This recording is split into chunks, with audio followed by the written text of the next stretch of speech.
बोलो विष्णु भगवान की,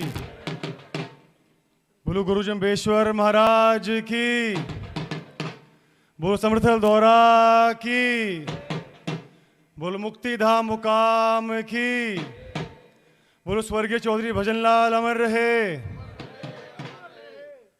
परम आदरणीय अखिल भारतीय बिश्नोई महासभा के संरक्षक, आप सभी के सुख दुख के साथी, मेरे मार्गदर्शक बिश्नोई रतन श्री कुलदीप बिश्नोई जी, महासभा के राष्ट्रीय अध्यक्ष श्री देवेंद्र बुढ़िया जी, आपके अजीज, आपके विधायक, बहुत ही प्रभावी वक्ता श्री बिहारी लाल जी, पूर्व में मंत्री रहे श्री जसवंत सिंह जी, पूर्व में आदमपुर हांसी से विधायिका रही मेरी प्रेरणा स्रोत, मेरी माता श्रीमती रेणुका बिश्नोई जी, श्री विनोद धारणिया जी, राष्ट्रीय अध्यक्ष सेवा दल, श्री रूपाराम जी, महासचिव भागीरथ येतरवाल जी, हुक्मराम जी, सुभाष देडू जी, पतराम जी, सोम प्रकाश जी, के बिश्नोई जी, गंगा बिशन जी, जय किशन जी, राजा राम धारणिया जी, सहदेव कालीराणा जी, अशोक धारणिया जी, भंवर सिंह जी, जगदीश कड़वासरा जी, राम स्वरूप धारणिया जी, कृष्ण जी प्रधान गौशाला, रामू राम सरपंच जी, रिछपाल जी, रविंद्र जी, पूर्व सरपंच रामलाल जी,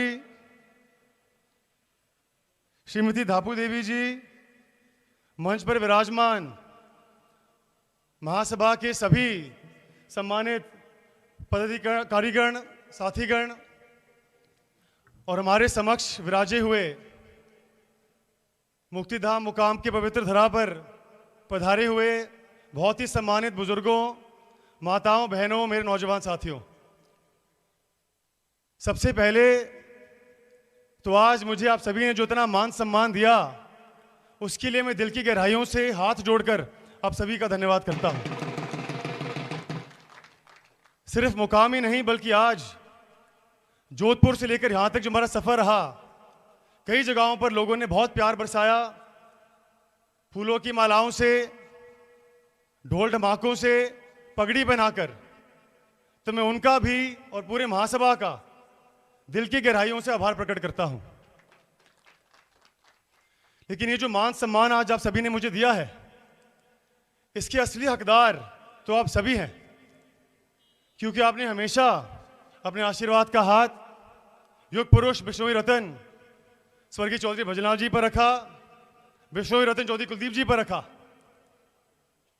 आपका एहसान हम कभी नहीं भूल सकते, और मैं आशा, उम्मीद और प्रार्थना करता हूं कि आने वाले समय में आप अपने आशीर्वाद का हाथ मेरे पर, मुझ पर भी बनाए रखेंगे, ताकि अपने दादाजी और अपने पिताजी के समक्ष मैं भी आप सभी की सेवा कर सकूंगा, आदमपुर की सेवा कर सकूंगा, और आने वाले समय में हरियाणा प्रांत की सेवा भी कर सकूंगा। साथियों, आप सभी इस बात के गवाह हैं कि जब जब हमारे समाज ने एकजुटता का परिचय की दिया, हमारे समाज को मजबूती मिली, और मेरे दादाजी और पिताजी उसी मजबूती के साथ आपकी सेवा कर सके। तो आज इस मंच के माध्यम से मैं आप सभी से पहली प्रार्थना तो यह करता हूं कि आने वाले समय में आप समाज में एकजुटता बनाए रखें। कोई भी गिले शिकवे हो, मतभेद हो, उनको भुलाकर आप एकजुटता का परिचय दें, क्योंकि एकजुटता में ही, अखंडता में ही हमारी सबसे बड़ी ताकत है। 29 वर्ष की आयु में साथियों, मुझे आदमपुर के विधायक के रूप में आदमपुर की सेवा करने का सौभाग्य प्राप्त हुआ। ये मेरे लिए बहुत ही गौरव की बात है। स्वर्गीय चौधरी भजनलाल जी ने भी युवावस्था में आदमपुर की सेवा की थी और पूरे हिंदुस्तान में इतिहास रचने का काम किया था। पिताजी भी 29 साल के थे। हो सकता है गुरु महाराज का आशीर्वाद रहा हो कि दोनों बापू बेटा 29 साल की उम्र में पहली बार विधायक बने। तो मैं अपने दादाजी और पिताजी की तुलना तो 7 जन्मों में नहीं कर सकता, लेकिन आपको विश्वास जरूर दिलाता हूं कि अपने दादाजी की पथ चिन्हों पर चलकर और अपने पिताजी के संघर्ष, इनकी मेहनत और इनकी ईमानदारी से सीख लेकर मैं आने वाले समय में आदमपुर की और आप सभी की सेवा करने का काम करूंगा। साथियों, आज मैं आप सबके बीच में कोई लंबा चौड़ा भाषण देने नहीं आया। मैं तो आपसे रूबरू होने आया हूं, आप सभी का आशीर्वाद लेने, गुरु महाराज का आशीर्वाद लेने आया हूं। आप सभी सर्वगुण संपन्न हैं। कोई ऐसी बात नहीं है जो मैं कहूं जिससे आप पहले से वाकिफ ना हो। आज मैं बड़े बुजुर्गों का, मातृशक्ति का आशीर्वाद लेने आया हूं। राजनीति के सफर में, जनसेवा के सफर में यदि मुझसे जाने में कोई भूल चूक हो तो इस भरी सभा में मैं आप सभी से हाथ जोड़कर क्षमा भी चाहता हूं। मैं अपने नौजवान साथियों से भी मिलने आया हूं, क्योंकि आने वाले समय में हमने एक दूसरे से प्रेरणा लेकर एक दूसरे की मदद करनी है और विचार विमर्श करना है कि हम समाज को और मजबूती के साथ आगे कैसे बढ़ाएं। और मेरे दरवाजे आप सभी के लिए 24 घंटे खुले होंगे। जब और जहां हमारे समाज को मेरी सेवा की जरूरत पड़ेगी, मैं आपके बीच में आपकी सेवा में हाजिर मिलूंगा। मुझे बड़ी खुशी होती है ये जानकर कि आज हमारे समाज के कई लोग तरक्की कर रहे हैं अपने अपने क्षेत्र में। कोई आईएएस बन रहा है, आईपीएस बन रहा है, तो कोई फौज में, पुलिस में हमारे समाज का, हमारे देश का नाम रोशन कर रहा है। कोई खेल के मैदान में छक्के मार रहा है, तो कोई राजनीति के मैदान में। इस मंच के माध्यम से मैं उन सभी को बधाई देता हूं। वो हमारे सभी के लिए प्रेरणा स्रोत है कि विपरीत परिस्थितियों से गुजरने के बावजूद वो हमारे समाज का नाम रोशन करे, अपने परिवार का नाम रोशन कर रहे हैं। लेकिन फिर भी मेरा ये मानना है कि हमारे समाज में कई ऐसे लोग हैं जो अपने पोटेंशियल को रियलाइज नहीं कर पा रहे हैं, जो अपनी योग्यता के आधार पर सफलता नहीं प्राप्त कर पा रहे हैं। कुछ लोग आर्थिक रूप से कमजोर है, कुछ हमारे साथी नशे में लिप्त है, तो कुछ लोगों को सफलता प्राप्त करने के लिए पर्याप्त अवसर प्राप्त नहीं हो रहे हैं। तो मेरी आप सभी से प्रार्थना है कि हमने उनकी भी मदद करनी है। मेरा यह मानना है कि हम सभी का दायित्व बनता है कि समाज के लोगों के एक दूसरे के हम काम आए। तो आज इस मंच के माध्यम से मैं आप सभी के सुझाव भी आमंत्रित करता हूं। आप मुझे बताएं कि हम लोगों की मदद कैसे करें और आने वाले समय में हमारे समाज को और भी मजबूती दिलाने का काम हम कैसे कर सकें। साथियों, बिश्नोई समाज जीव रक्षा और पर्यावरण संरक्षण की बुनियाद पर बना था। यही विशेषता है जो हमारे समाज को बाकी समाजों से अलग बनाती है। हमें इस बात का फख्र भी महसूस करना है और पहचानना भी है। आज पूरी दुनिया क्लाइमेट चेंज की बात कर रही है, ग्लोबल वार्मिंग की बात कर रही है, लेकिन 550 साल पहले गुरु महाराज ने हमें रास्ता दिखाया था, चेतावनी दी थी, और वो चेतावनी आज सही साबित हो रही है। जाम्बूजी महाराज ने हमें बताया था कि इंसान अपने निजी स्वार्थ को पूरा करने के लिए पर्यावरण को ध्वस्त करेगा। और आज आप देख रहे हैं किस प्रकार से दुनिया के कई मुल्कों में प्राकृतिक आपदाएं आ रही हैं। कई मुल्क बर्बादी की कगार पर है, कहीं बाढ़ आ रहा है तो कहीं सूखा पड़ा है, कहीं लोग ठंड के मारे जा रहे हैं तो कहीं हीट स्ट्रोक से। 500 साल पहले यदि लोगों ने गुरु महाराज की बात मानी होती तो शायद आज हमें दिन नहीं देखने को नहीं मिलता। लेकिन फिर भी मैं समझता हूं कि आज देर नहीं हुई है, आज जरूरत है तो आपको और हमें अपने दायित्व को समझने का। हम सभी गुरु महाराज के अनुयायी हैं, उनके सिपाही हैं। तो मेरी आप सभी से प्रार्थना है कि अब अपने अपने स्तर पर लोगों को जागरूक करें। मैं अभी कुछ ही महीनों पहले अमेरिका से पढ़कर आया, हार्वर्ड यूनिवर्सिटी से। उससे पहले मैं इंग्लैंड के ऑक्सफोर्ड यूनिवर्सिटी में पढ़ा, पॉलिटिक्स इकोनॉमिक्स की और इकोनॉमिक्स की मैंने पढ़ाई हासिल की। उससे पहले लंदन स्कूल ऑफ इकोनॉमिक्स में भी मैं पढ़कर आया। तो वहाँ पर लोगों को बिश्नोई समाज की जागरूकता नहीं है। और जब मैंने उनको बताया गुरु महाराज के आदर्शों के बारे में, स्वर्गीय अमृता देवी जी और हमारे 363 शहीदों के बारे में, तो लोग बहुत प्रभावित हुए। और आप सभी जानते हैं कि कुछ ही दिनों पहले इजिप्ट के अंदर यूनाइटेड नेशंस की क्लाइमेट चेंज की कॉन्फ्रेंस संपन्न हुई, जिसको COP27 के नाम से जाना जाता है।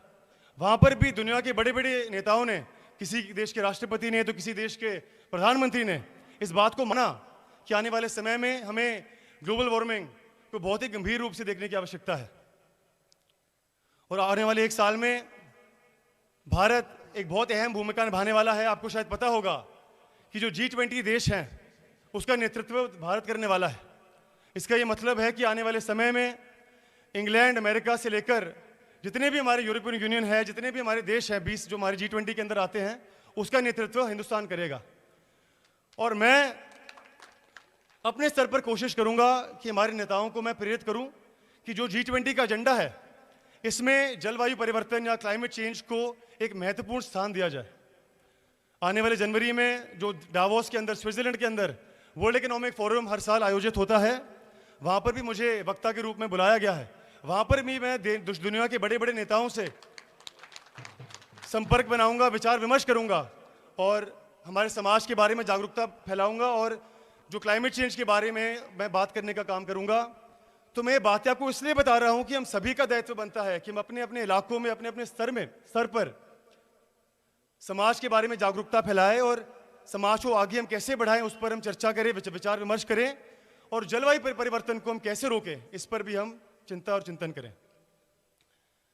तो साथियों, मैं ज़्यादा नहीं कहूँगा। एक बार पुनः मैं आप सभी का धन्यवाद करता हूँ। इतना मान सम्मान जो मुझे आज मिला मैं कभी नहीं भूल पाऊँगा। विशेष रूप से मैं हमारे अध्यक्ष देवेंद्र भूडिया जी का भी आभार प्रकट करता हूँ कि जब से इन्होंने महासभा की कमान संभाली है तो हमारे पूरे समाज को एक नई ऊर्जा मिली है। आप बधाई के पात्र हैं, मैं आपको बधाई देता हूँ। तो साथियों, मैं एक बार फिर दोहराता हूँ कि हमारे समाज में प्रतिभाशाली लोगों की कोई कमी नहीं है। ज़रूरत है तो उस प्रतिभा को पहचानने की और उसको निखारने की।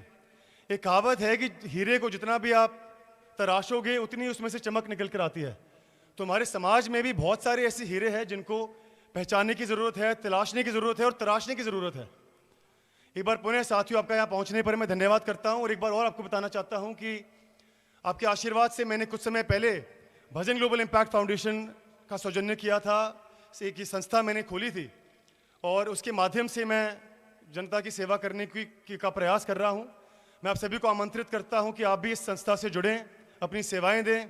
कोरोना काल में हमने आपके आशीर्वाद से पूरे हिंदुस्तान में 50 लाख से अधिक लोगों को खाना देने का काम किया और उसके अलावा भी हम अलग अलग क्षेत्रों में, स्वास्थ्य के क्षेत्र में, शिक्षा के क्षेत्र में, महिला सशक्तिकरण के क्षेत्र में और पर्यावरण संरक्षण के क्षेत्र में हम काम कर रहे हैं।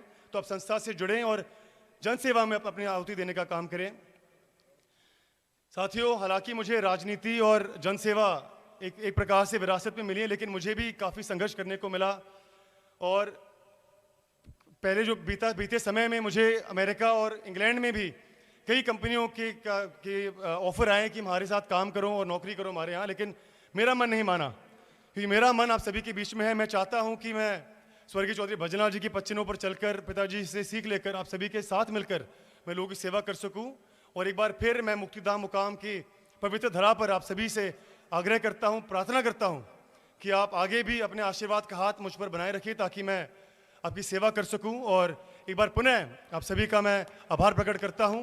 बोलो गुरु जंबेश्वर महाराज की जय।